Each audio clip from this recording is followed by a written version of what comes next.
Butch, please. Por favor, kalaisin butumu. Kalaisin butumu.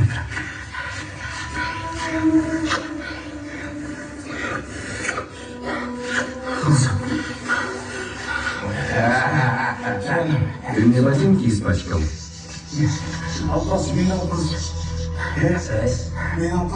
Знаешь, моего брата убили.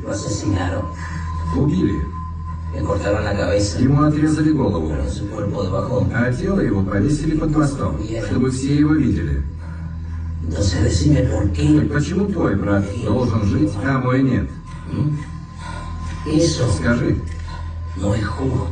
Это же несправедливо. Но жизнь несправедливая штука. Ладно, я сегодня добрый. Он может идти. А вот ты теперь моя вещь.